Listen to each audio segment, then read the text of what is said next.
কাছে একটাই প্রশ্ন রাখতে চাই, আমাদের কি দোষ ছিল? আমাদেরকে এইভাবে কেন অসম্মান করা হলো?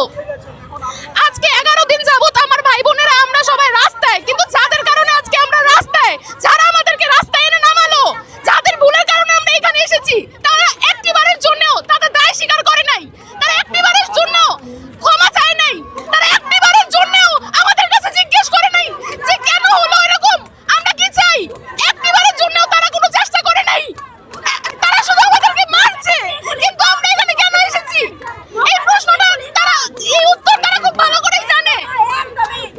একটা 5 বছরের বাচ্চাও জানে আমাদের সাথে অন্যায় হচ্ছে, একটা 5 বছরের বাচ্চাও জানে, কিন্তু ওনারা অন্ধ, ওনারা বোবা হয়ে গেছে, ওনাদের মুখ দিয়ে একটা কথা বের হয় না। আমরা যে এতগুলো মধ্যবিত্ত মানুষ রাস্তার মধ্যে দিনের পর দিন মার খাচ্ছি, কেন খাচ্ছি?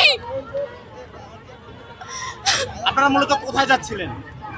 আমরা জানি না, সময় আমাদের যেদিকে নিয়ে যাবে আমরা সেদিকে যাবো। আমরা দিশেহারা হয়ে গেছি, আমরা আমাদের নিয়োগ হারিয়ে দিশেহারা হয়ে গেছি। আমরা জানি না, আমরা যমুনার দিকে যাচ্ছিলাম, কিন্তু আমরা শান্তিপূর্ণভাবে আমাদের অধিকার আদায় করার জন্য যাচ্ছিলাম। ওরা আমাদের লাঠিচার্জ করছে, পুলিশ আমাকে মারছে, নারী পুলিশ মারছে। কেন আমাদের সাথে এই বৈষম্য?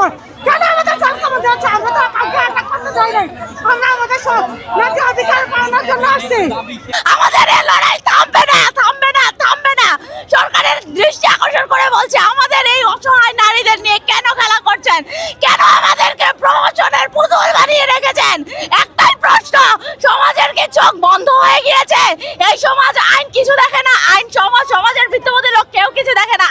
আমাদের কষ্টের কি কারো কোনো মূল্য নেই?